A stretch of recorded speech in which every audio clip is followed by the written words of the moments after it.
Bonjour à tous et bienvenue dans ce deuxième épisode de notre série de microbiologie médicale. Aujourd'hui, on pose les bases.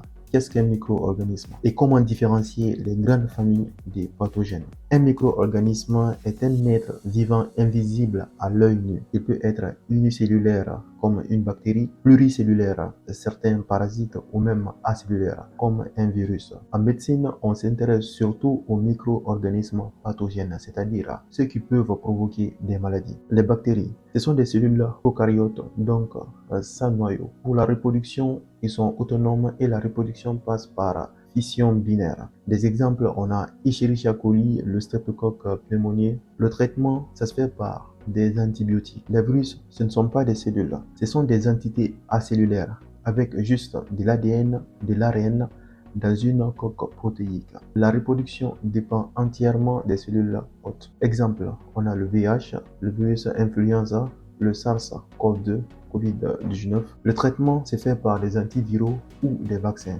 Ici, on ne donne pas d'antibiotiques. Les champignons sont des organismes eucaryotes plus proches des cellules humaines. On a deux types. On a des levures qui sont unicellulaires ou des moisissures qui sont filamenteuses. Exemple, on a le Candida albicans, Aspergillus fumigatus. Le traitement se fait par des antifongiques. Les parasites sont des organismes eucaryotes, souvent pluricellulaires. On a plusieurs sous-types.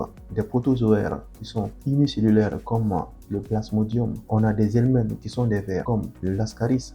Mais aussi, on a des ectoparasites qui vivent sur la surface du corps. Le traitement, ce sont des antiparasitaires. Une petite comparaison rapide. Les bactéries, virus, champignons et parasites. Les virus ne sont pas des cellules, ce sont des organismes acellulaires. Tous les autres sont autonomes, seuls les virus. Leur reproduction dépend entièrement de l'hôte. Des exemples, pour les bactéries, on a le pneumocoque, Escherichia coli. Les virus, on a le VIH. Les champignons, on a Candida, Aspergillus. Pour les parasites, on a le paludisme. Chacun a un traitement spécifique. Les bactéries, on les traite par des antibiotiques. Les virus sont traités par des antiviraux. Les champignons par des antifongiques et les parasites par des antiparasitaires. Pourquoi c'est important en médecine? Différencier ces familles permet de poser un diagnostic concret, prescrire le bon traitement et comprendre les mécanismes de l'infection. Exemple, donner un antibiotique pour un virus est inefficace, voire ça peut être dangereux. Voilà, vous connaissez maintenant les grands types de micro-organismes